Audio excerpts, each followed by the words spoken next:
nerds, Monica here. Welcome to the Data Podcast for Nerds, where we talk to amazing professionals and ask them about how they're using data to solve the world's problems. Now, today we have a very special episode because we are celebrating International Programmers Day. So specifically, today is the 256th day of the year. This is all programmers' favorite number. So shout out to all the programmers and innovators out there that are building really cool and awesome things that are making our lives easier. So for our celebration and with this special episode, what we are going to do is talk with some really amazing authors who have written books all about programming, programming in general, programming about gaming, and just learn about their journeys on how they became authors in writing these awesome programming books, and talk about their favorite coding languages, their resources used to learn said coding languages, and all of the amazing things that they have learned along their journey. With this special episode, it is also an Ask Me Anything. So if you do have any questions for any of the authors, please share it in the comments, and do include #programmers with your questions, because you are going to be entered into winning some cool prizes. Now, to talk about these prizes really quickly, Nerd Nourishment has partnered with Fanatical, who is already giving away prizes to everyone here. All of the 4 books that we are talking about are being given away for free. And also, they are giving away an additional 20% off any selected e-learning bundles. And I will go ahead and put those codes into the comments so y'all can get those free books and 20% off all of the bundles available. And again, extra prizes are going to be given away at the end for those that submit questions. Again, include #programmers with your questions and be entered to win. So with that, I am excited to start our celebration. We are going to introduce all of the authors. First up is Penny Demion. She wrote Mathematics for Game Programming and Computer Graphics. How are you, Penny? Hi, Monica. Good to see you. Hi, everybody. Thank you so much for coming on the show with us. That's okay. It's only 6 o'clock in the morning in Australia here, so. Yes, Penny did technically miss the celebration of International Programmers Day, but she is awesome and still came for the celebration. So thank you. Well, as all you nerds and programmers will know, we don't usually see this time of the morning, so I made a special effort for everybody to be here. Very true. Our next author is Dylan Meus, and he has written Functional Programming in Go. Hi, Dylan. How are you doing today? Hey, Monica. Hey, everyone. How's it going? Yeah, unlike Penny, for me, it's 5 p.m. because I'm in Toronto, so it's a bit easier for me. Amazing. And the next author we have is Kumsal Abus, and he wrote Game Development with Blender and Godot. Hello. Good. How are you? Good. I'm from Toronto too, so I think Dylan and I, we live very close. I don't know the neighborhood, but same time zone. Very close. So cool. Very awesome. And last but not least, we have Jasmine Greenaway, and she wrote The Fundamentals for Self-Taught Programmers. Hello, Jasmine. Hello. Welcome to the show. Thanks for having me. I am also in the Eastern time zone, not in Toronto, but I am in New York City. Nice. Awesome. I am so glad to have everyone here joining for this great celebration. And let us start off with understanding people's origin stories. And I will start with Penny. Can you please let us know your journey into writing your book and how you became an author? Well, I was an academic for many, many years. And so I went through the usual degree and postgrad type stuff and wrote my dissertation. And I thought, gee, this is thick enough to be a book. And I mean, this was like 30 odd years ago. And I studied artificial intelligence in games. And what I really wanted to do is I love Star Trek. And I wanted to write a book about the artificial intelligent characters in Star Trek. And of course, trying to get a book contract without already having had a book contract is really difficult. So I actually got my PhD stuff published. And after I'd done that and got my foot in the door, I thought, oh, I'm going to do this. So I wrote my book on artificial intelligence in Star Trek. And from then, after you write your first book, and the others probably know, you kind of get sort of bitten by something and you just love writing and love explaining things as a teacher myself. So my latest book, I've wrote on mathematics and computer graphics because I think that's one of the most important areas that programmers should be learning about, and that, you know, mathematics is fundamental to everything that we do.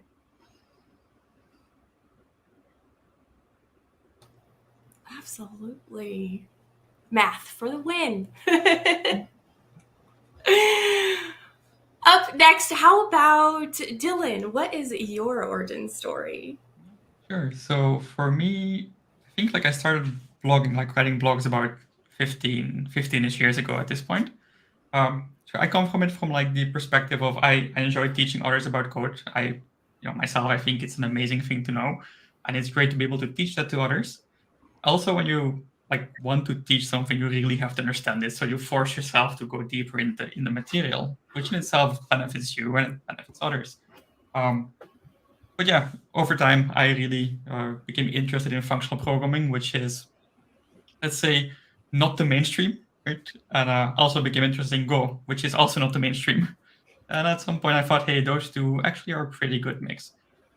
Started speaking about that on conferences, started writing blogs about it, and eventually was approached about turning some of that into a book. Awesome. Thank you so much.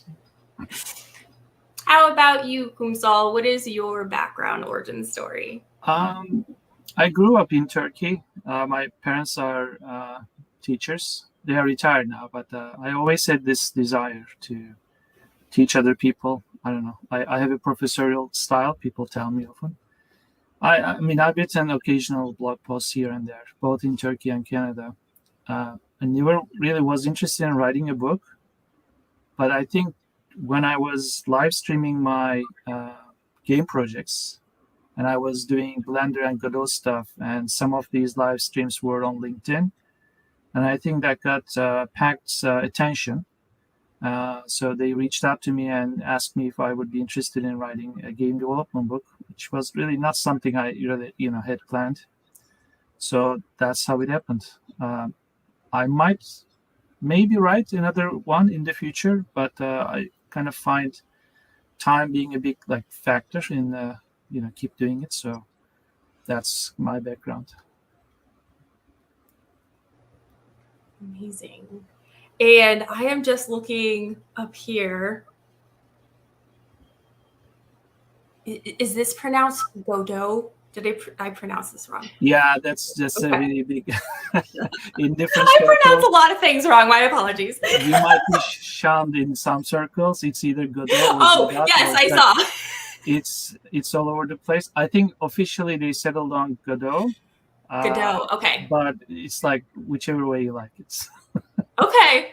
No, I'm all about learning. Thank you so much. Yeah. Well, because I don't think a lot of people realize that this is originated in the French play Waiting for Godot. Well, that's how the French, pronounce it. But I think when people see the first time, they tend to go with the dot as the sort of more English pronunciation, like Godot. So it's just all over the place. All right. Yeah. Well, thank you for that. Yeah. You're welcome. And Jasmine, can you please let us know your origin story? Sure.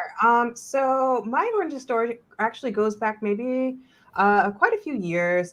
So in 2016, I started teaching as an instructor in New York City. Taught beginning web development, and then that eventually grew into me becoming a computer science lecturer. Yeah, I always found I had a knack for teaching. And then during this time, I actually ended up making a transition into developer relations. And at that time, I was doing things like community building and already doing things like presentations. And so it was nice to be able to kind of take everything that I've been learning as an instructor and apply that to developer relations. So when I first got into developer relations, I was specifically focused on C# or specifically the .NET framework. Pact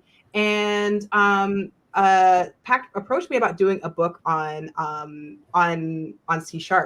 And they wanted like an advanced book on C#. And I said to them, I was like, hey, that's not really my specific focus anymore.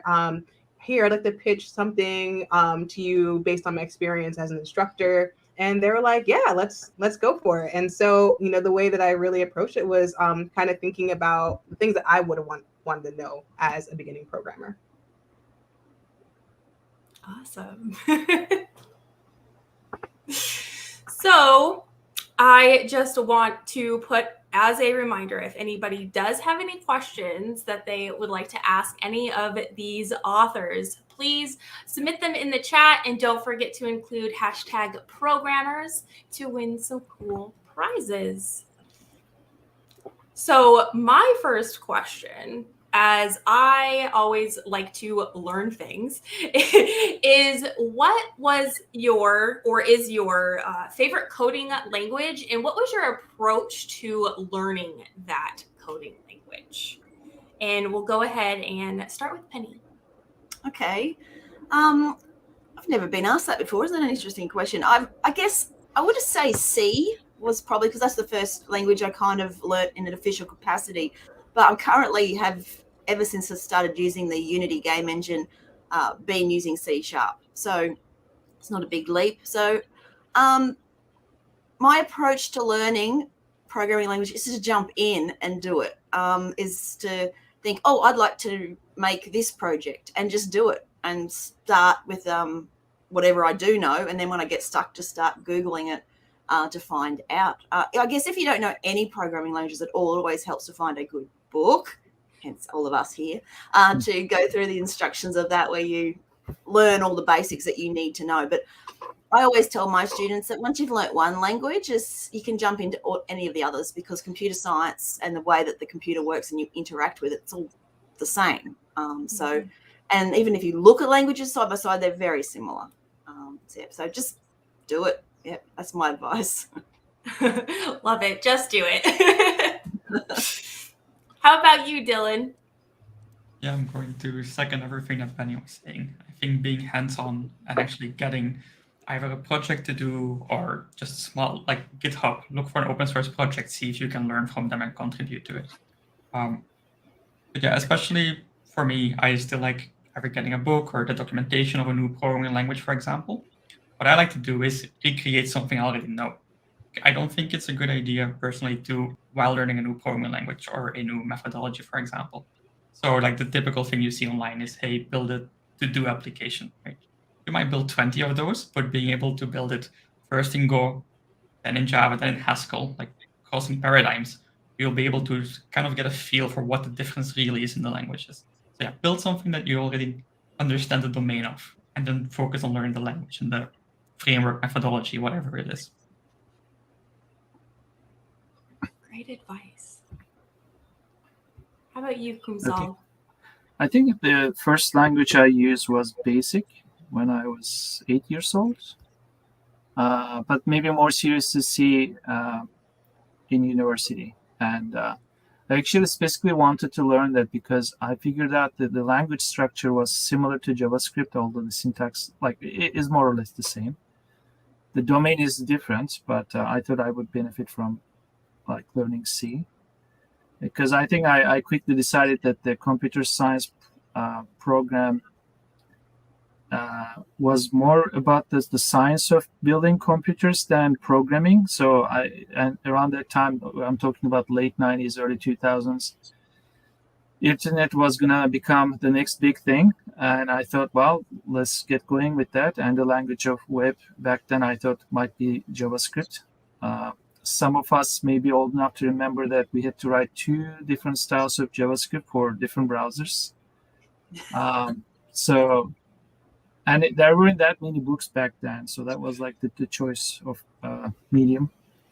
Luckily, these days we have videos. And in terms of approach, like how to learn something new, I think if I'm completely oblivious, I would pick a book, or I used to pick a book and read from cover to cover. But if I have prior knowledge, I would quickly get sort of like, well, let me just put my hands on some things. I would come up with a pet project, and I would just, get my hands dirty. So that's usually my approach. Like, just use it to learn. Challenging, but fun too. Mm-hmm. Yeah, that seems like a popular approach. Is just doing it, getting your hands dirty, jumping in. Yeah. How about you, Jasmine? Yeah, I also echo what everyone else says, but I also wanted to, I guess, talk about my first language I learned. I'm still trying to remember. I think it was in university. I did learn C, but before that, what made me, so I was actually pursuing a different degree other than software engineering in college. And what changed my mind was this class on Perl. And I had a lot of fun with it, and that's what really convinced me to switch. And then I took a C class. For anybody who's learning a new programming language, and I assume that's for somebody who has never learned a language before, or a programming language before. In addition to what everyone else said, yeah, start small. Like seeing your output pop on the screen, that should make you excited to stay motivated and do more. Another thing I would say is that if you get frustrated, take a break. I know all of us, as technical folks have like come across a really like funny bug, and you're like, oh, I don't know how to figure it out. And you step away and you wake up in the middle of the night and you're like, I figured it out. So sometimes a little rest and relaxation will help you reframe and really look at what I like to say, the Rubik's Cube of the issue that you're facing. Exactly. And it's better to take a break during the day versus at the very end of the day, because then you'll have dreams about what you're working on and you need to do that. So take a break in the middle of the day. Yeah, good advice. All right. As a reminder, if anybody does have any questions for the audience, for the authors, submit them in the chat and include #programmers for some prizes. We do have our first question came in. It is from BitGamey. How easy is it to get Blender models into Godot? I guess that's for me. You could export your Blender models in FBX or even better format GLTF and import them into Godot. It will show a screen where you will fine-tune the import settings. I don't think in terms of it's very similar to Unity. If you've done something like that in Unity, it's the same process, more or less. I'm guessing that was the entirety of the question. I hope I'm answering the question. But since the person cannot answer back, I hope that was satisfactory. But it's usually a few clicks of like export and import, and once the formats are recognized, it is a seamless thing. Yeah, okay. It's FBX is supported. So. Perfect. Not recommended, but supported. Thank you. Liz agrees, never played Populous before bed. All right. BitGamey does have another question for everyone. So if you could write a new book on any subject, what would it be? Does anybody have one already? I have a few ideas, but I'll wait for my turn in case we want to go in the same order we've done. Okay, well, I think currently because I kind of grew up studying artificial intelligence, and as we all know, artificial intelligence is just everywhere at the moment. And I like to explain things to people so they understand what's going on underneath things. So not just to say, oh, this looks like an amazing piece of technology, or Chat GPT is really alive and all that sort of thing. It's like, well, let's have a look what's going underneath the hood. So I think I'd like to sort of step back a little bit from writing stuff for technical people and write something for sort of everyday people, where I want to explain what a neural network is in really sort of simplistic terms and help visualize it for them so they become less afraid of it and can work with it more efficiently. So yeah, that's where I think I'll probably go next. Nice. We'll just keep this question up here so that we know if anybody comes in midstream, they know what question we're answering. Yeah. So if you could write a new book on any subject, what would it be? An interesting Go ahead. Sure. So I think for me, what I find interesting personally is like learning about new algorithms, new ways of doing things, new data structures, kind of like the university style approach, right? And again, with liking Go, I think it would be interesting to explore that space with Go, either more at the academic level for someone who's at university has to study it, or for people who are preparing themselves for a job interview, right? Where typically you get some kind of coding questions, like the cracking in the coding interview book, similar to that style of how would you break down a problem for an interview, but then everything done with Go, basically. Like Penny, I would like to write a less technical book, but more day-to-day, especially for developers. I would probably want to write a marketing book. I used to hate marketing because I really didn't understand what it was, or like its intricacies. I think programmers would benefit from that a great deal, because it's about selling your skills and just day-to-day better communication with your teammates. Like, you could extend the meaning of marketing in that sense.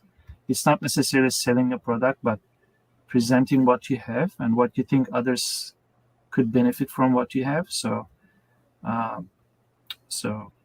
don't think this might be published by your technical book publishers, but I may just go on my own and do self-publishing. So. I think I kind of have two, one for a non-technical audience and a technical audience. And of course, I mean, writing a book takes forever. So this is nothing that I plan to do in the next, however long. But I really love, like I mentioned, I really enjoy teaching. And one thing that I've noticed as an instructor is that a lot of the students that are coming in are, especially the younger ones, the newer generation, they're used to interacting with the internet on a tablet or a mobile device. So what's happening is that this gap is coming in where there are folks who are interested in coding or just being more technical, but not very familiar with their laptop. So either navigating the file system, little things here and there that could really be a game changer in like getting you up to speed and getting comfortable with your tooling. So I think I would generalize that to folks who are maybe just wanting to get more familiar with their computers. Just like what's a gigabyte, things like that, very like simplistic things. For a technical community, I would say that getting into developer relations has dramatically changed the trajectory of my career. I feel like I have so many other skills that I've built on in addition to programming. I forgot who mentioned this, but they were saying that they weren't a fan of marketing, but now they've kind of come to appreciate it, and that's been the same story for me. I just feel that as I feel like I'd write something for technical folks who want to leverage the abilities that they've been building on in addition to what they have, and really sell yourself and learn that you have a lot more flexibility in this industry than you realize. I like that idea about the students and getting them up to speed with their laptops. I also teach as well, and I noticed that, and I didn't even think about, because of the fact that they utilize their phones more often. Interesting. Yeah, it's really interesting because there are many like platforms that allow you to build like in the cloud. So like Replit, code spaces, things like that. But I feel like, I don't know how many of you all use the cloud development or like cloud-based like development environment yet. I will use it from time to time, but I'm not completely there yet. So I'm, still depending on my laptop for those type of things. But yeah.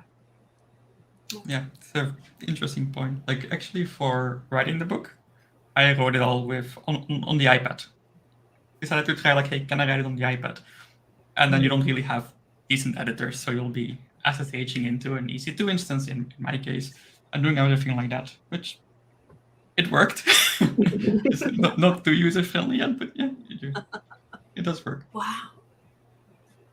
Wow. So no keyboard at all. No, I did hook up like the physical keyboard to the iPad. Like, yeah, otherwise it would have taken me 5 years to complete probably. That's what I was thinking. I was like, okay, just. All right. I think he means he didn't have access to conventional file system. Yeah, and no file system. the code editor itself wasn't available like that. Mm-hmm. Yeah. That makes sense. Yeah. Another reminder, if anybody does have questions for the authors, to submit them in the chat and include #programmers. There will be prizes at the end. We do have another question came in. Are there any specific tools or apps you use when writing a book that you would recommend? Okay, so this we're already into this. All right, so Dylan, let's start you off. Yeah, I'm not sure if I would recommend them. Okay, so don't go in that route. It was actually a fun experience. I think like when working with Pact, it's all with Word, right? Because you have the word styling and everything that you kind of have provided to you. Other than that, I think it's very much the same tools you would have for development, especially when writing a technical book. Right? Ideally, you use a versioning system, like you use Git or whatever your tool of choice is, so you don't just lose your progress in case something goes wrong. Same for the Word files, have them backed up somewhere. But yeah, I think it's pretty much the same tools you're already using as a developer to a large extent. Awesome. Anybody else have any other tools that they want to recommend? I use, I've got all Mac stuff, and I've got about 5 different devices I work on during the day. So I actually use Notepad because it syncs everything. So it doesn't matter where I am. If I've got an idea or I need to pull up something, I just get it. I don't know, you can do that with like Google Docs and that, but Notepad just seems to be like right there in your face, and you can pick up where you were a few minutes ago. You can't really format things like mathematical functions and that, which you then require things like Word to get into. But just for jotting down your ideas, I think something that's just everywhere is really useful. Yeah, I think I use OneDrive and switch between my laptop and desktop. Like, I mean, just ordinary tools like just it could be file sharing or versioning system. Nothing extraordinary. Writing the chapters though, like it's not a linear process. Kind of looks linear at times, but it's way more difficult than solving bugs in a program, because there's the danger that if you submit earlier chapters and it's like you find something very wrong in the chapter you're writing, so you have to notify the publisher. So that means you may have to go back and change the code, but kind of rewrite the chapters. It's not exactly a tool or app thing, but it's more of a process thing. And that's hard to nail sometimes. So I guess patience is the best tool you can have. So, Ooh. That's a good takeaway. Yeah. I don't think I have anything to add, actually. Yeah. I'm not this word. All right. There's another Notepad fan out there. Liz asks, what is the most common misunderstanding you find people have about your authored subject? It's really, I think maybe I'm just probably a little bit controversial here that it's difficult. It's probably more difficult than they could fathom, which is, I guess, why I write books, is to try and explain it in simple terms. For me personally, I have this love-hate relationship with mathematics. Mathematics is something that I have a healthy respect for. I'm not the quickest calculator. My daughter is studying theoretical mathematics at university at the moment, and she rings me up, Mum, can you help me with this? I'm like, I never even heard of that concept. So I get no. But just if people have this sort of more of a healthy respect for mathematics, because a lot of people, how many people do you meet going, I can't do maths? And, when they're trying to add up a few numbers, and it's like a fundamental skill that we should all have. And not anyone who can use it really well can sit there and add up 50 numbers in a row in their head. It just doesn't work like that. Some people can, and I'm amazing, but that's not me. And I'm quite slow at doing it, but I will get there in the end. And it's more about the understanding of it. So I'd just like to call it like the beauty of mathematics. It's just, I can't stress it enough that if you're afraid of it, don't be afraid, and get into it and have a look at it and explore it, what it can do. How about you, Dylan?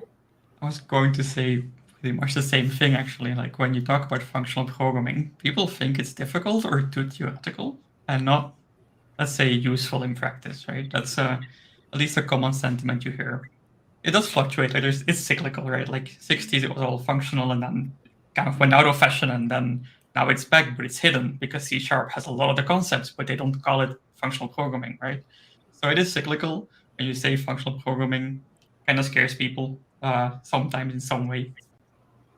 Then I think, and that's something that depends on the language, of course, but more and more mainstream languages have those concepts because the concepts of functional programming are valuable, right? And so you learn them even without realizing it these days, right? If you pick up C# especially, or even Python, any of those languages have so many of the concepts that you're already learning them.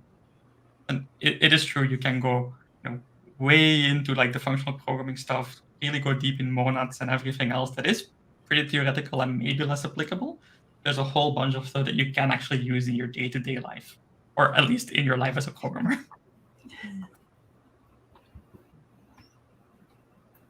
So Kumsal, how about next, you? okay. I think similar to mathematics, it's like if you decide today that you want to learn mathematics, where do you even start? It's such a vast field. You should probably specialize because you want to, maybe you have a specific problem. So there are different fields. I think Blender and Godot, they're pretty much the same in that sense. So if you want to learn Blender, you don't really need to maybe investigate the video editing aspects of it, because all you have to do is maybe, 3D models, export, how to import them into Godot, because that's the 3D workflow for the kind of game you want to make. If you want to have more 2D, kind of gameplay, maybe Blender isn't the best choice. So being informed about it and to what extent you want to learn each tool, I think sometimes people feel like it's a monumental task, but the more they learn, the better the grasp they have. But sometimes it's hard to find that recipe. So that's a common misunderstanding I see pretty much in any technical book people start reading for learning the big topic itself. So, yeah. I would say I echo what everyone else said. And in addition to that, I would just want to kind of focus a little bit on C#. I feel like C# gets this rap that it's not cool or whatnot. And this is just as somebody who's just been, around I guess, around for a while, like working with the language. And I just don't think people realize like how much C# touches gaming, web development, microservices, cloud stuff, like data, like a lot of things. And so I just want to, I guess that's really what I want to say. Like, especially with, when .NET made the switch from, .NET Core, and we saw it get much faster. I think people don't realize like how much like the power you can like really harness about it. So when like people are like, especially people who are new are like learning about all these different languages, and especially when they're like maybe on things like social platforms where people tend to, favor languages over another, over like some, background, anecdotal knowledge that might not be everyone else's experience, which can kind of like, kind of change a little bit of folks' minds on like, what language to go to. I would just say, all I'm trying to say is that that all the languages that you're trying to learn are definitely going to be valuable in some aspect, and to maybe ignore a little bit of all the hearsay that you might see, and like really just explore for yourself. Great advice. All right. Another reminder for those that have questions, please submit them into the chat with #programmers for the prize drawing at the end. The next question that came in was, I have Penny's Explore Game Mechanics with Python course, and it's awesome. Cool, I'll need to check that out. Do you see Python becoming more of a formidable language in the game dev arena? Ooh, interesting. Not something I've really put a lot of thought into, but I would say that maybe Unity, who create Unity Game Engine, do think it's going to, because they're working on their plugin to accept Python. And I know that a lot, at least in Australia, a lot of the high schools and that are now introducing students to programming with Python. So I can see that definitely those sort of skill areas going through into, is it in gaming in particular or just programming?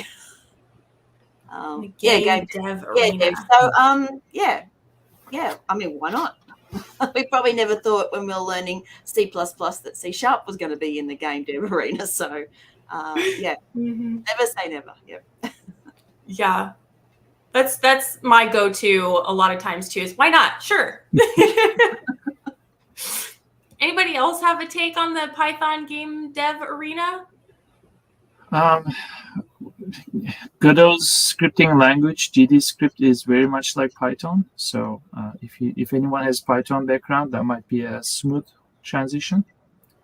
Godot also uses C#, so that's for folks who now want to switch from Unity since yesterday. Okay. Nice. I have a comment here. Python is so widespread for scripting. You can even use it in Blender. Yeah. All right. Next question here from Fernando. Fernando, include the #programmers so you're submitted into the raffle. But in your opinion, how does AI affect programming, especially to programmers? Good question, and not unexpected, I must say. I think a lot of, with the current surge of AI at the moment, most people are wondering how it's going to affect their particular careers. And what I'll say again is that you need to understand what AI is and really get a good grasp on what it can do, and it's how it's can advantage you, and how it's also can't quite advantage you as far as it not doing what you think it might be doing. Does that make sense? Okay, I'm waffling now. But AI, if you have a look at machine learning, in a way, AI is already kind of programming itself, because that's what a machine learning thing does. It's coming up with its own sort of underneath solution. As far as practical help now, I think it's there. Like I have asked ChatGPT to write me a Unity program, and I've gone through it on YouTube of how useful it was. But I must say, at this point in time, unless you actually know what you're doing, you don't know what to search for. And then if you do get some results back, you're not sure whether they're right or not. So, yeah, you probably need some fundamental understanding of what you're trying to do in order for it to help you, which I guess is like doing a Google search looking for help. So, yes, I guess it will be changing the way that everybody does their jobs and working out career. But I guess I find it helpful. If you get really stuck on a particular algorithm, something you can ask it for pseudocode and algorithms and things that will just get you out of that stuckness. So I haven't used it for debugging code. I don't know if anyone else has, but that would be an interesting thing to try. I think indeed, like the use of generative AI tools, large language models today, it will aid you in helping software. If you don't know how to write software today, it's not going to make you release a product most likely. At least today, right? We don't know how it's going to be, 5 years from now. But typically, or the way that I see it anyway, writing the actual code is the easy part of solving a problem. Like getting the code on the paper, as soon as you've learned your programming language, typically that's not what you struggle with. Right? You struggle with understanding what the customer actually wants, how to actually solve the problem beyond just getting the lines of code out, right? Knowing what to build or what not to build. So software engineering, like at that level, I don't think is going to be impacted today. Can't give like a 10-page business document to ChatGPT and hope it creates something useful yet. Again, that might change in 5 years from now. But as of today, a lot of software engineering still looks pretty similar in the day-to-day, right?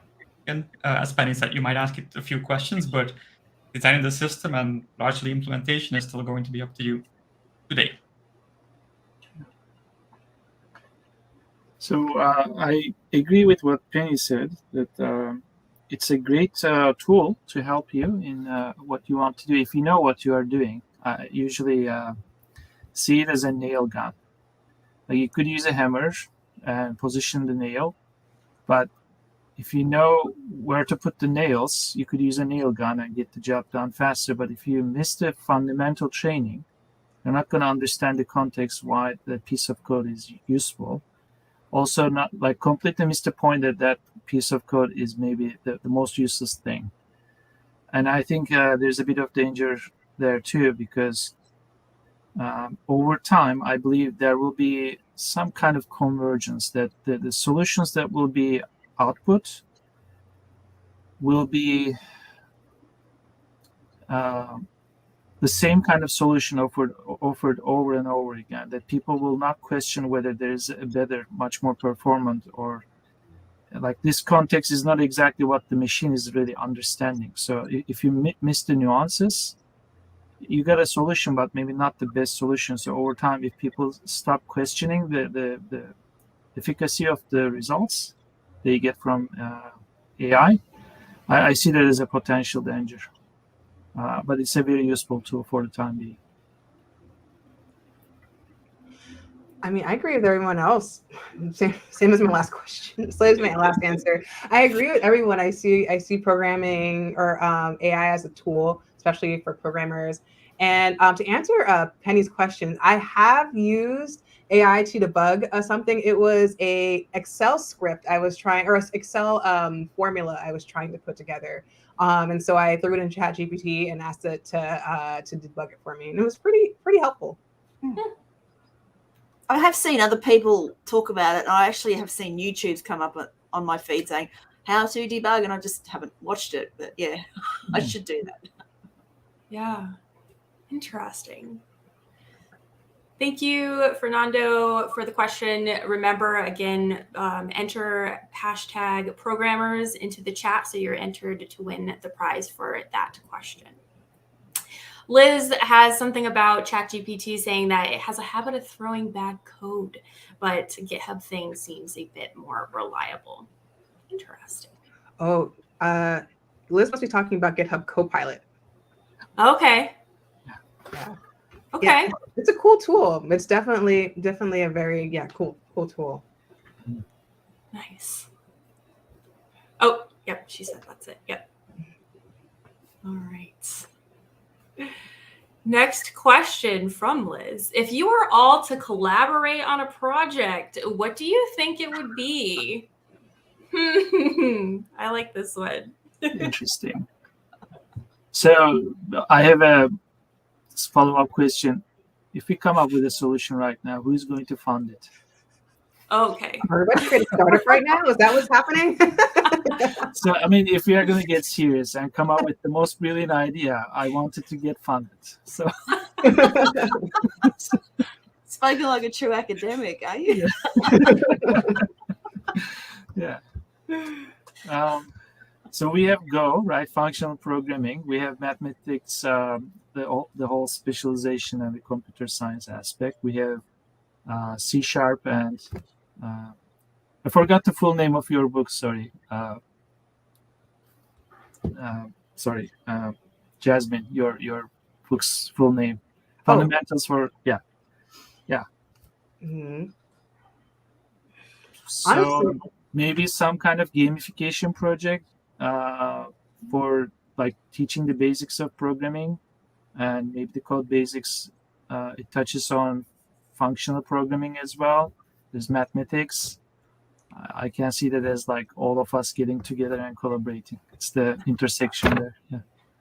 I'd like it to be quite visual, so lots of Mhm. graphics and Yeah. teaching these things visually in a visual way through possibly a simple game sort of environment. Mhm. We get back to sort of programming our own bots and getting them to move around, like Scratch and things like that. But it works and it engages people too. At least I like to see stuff because that's how I learn, very visual. At least I hope that helps people.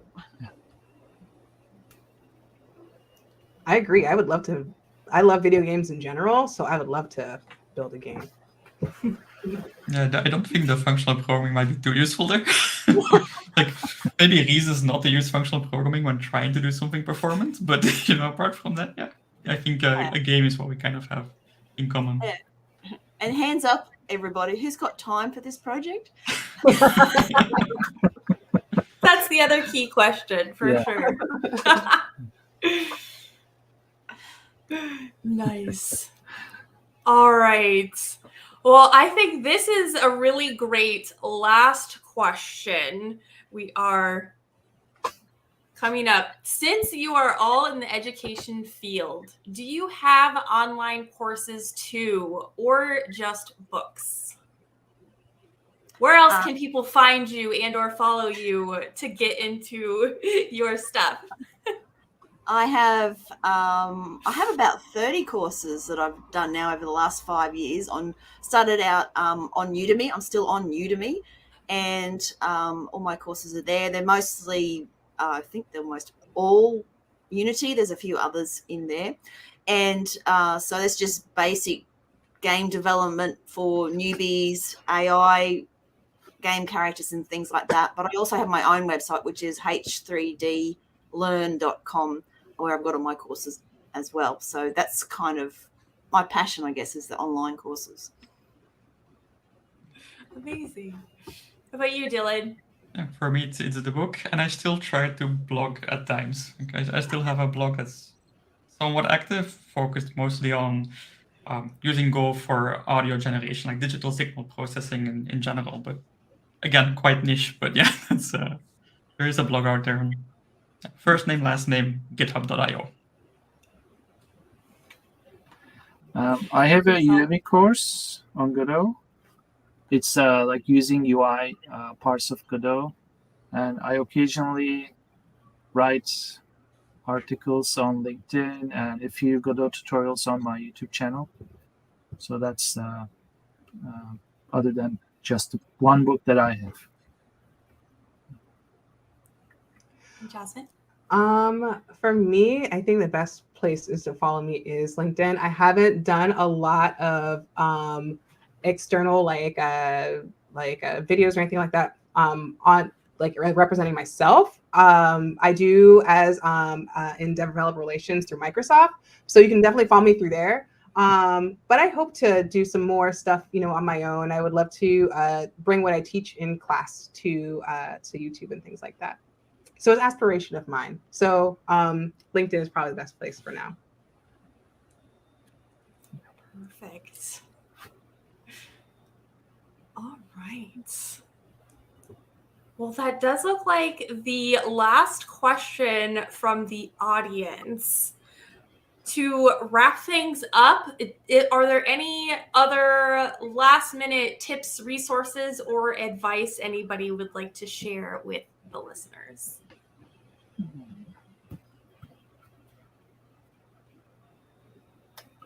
I think that if anyone here is watching and hasn't started programming, but they're sort of keen on getting into programming, I'd say just definitely jump in, grab one of our books, whichever one fits with where you are or what your interests are, and just I think I keep quoting these Nike thing of just do it, but if you don't do it, you can think about stuff forever. But a lot of people have a lot of ideas, but not a lot of people go ahead and go and do it. So hands-on's the best way, and it's just. And reach out to people. I think that's the important thing. Don't be the person that sits up in the classroom and never puts your hand up. There's so many people out there that are keen to help. Get involved in any one of these communities that you can, and you'll find teachers online on Discord or on other forums on their own websites that are more than happy to help keen people who want to self-teach themselves. So. Awesome. I couldn't agree more. And have fun with it. Programming is very fun, and there's lots of options out there. If you don't like one language or one thing, look for something else. There's something for everyone, basically, in programming. Very true. And one more piece of advice there about programming language. It's like an ingredient. Ultimately, you want to maybe feed yourself, you have a problem to solve, but there may be different ways to get what you envision. And if one programming language doesn't do the job, or there are better tools in combination, so try. Because sometimes people get stuck on trying to find one good thing, and then they dedicate all their time and they feel disappointed. It's just when you don't know enough, aim for discovery first, then expertise maybe later. In addition to what Penny said, yeah, I agree. Just do it. And I was just looking at my notes today. One note that somebody said earlier today in a meeting was, nothing happens if nothing changes. So really, what are you willing to do to change? What is that thing? What are you, not even change dramatically, but just change that thought of oh, I want to start programming into oh, I'm doing it. So really think about what has to change in your schedule, whatever things you have going on in your day, or or whatever else, to make that change, to give it a shot and try. Awesome. Well, thank y'all so much for coming on the show and sharing your books and knowledge with the listeners. To wrap up the celebration, we have 2 prizes to give away. So let's see if this is something new that I'm trying out. Let's see if this works. Okay, so with those that submitted questions, thank you so much for submitting questions. And again, we have 2 prizes to give away. So the first one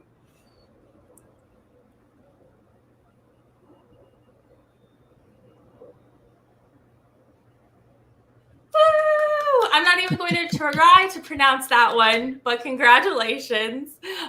Please do reach out to me on my LinkedIn with your information so we can reach out and get you that prize. And then draw one more time for our second prize.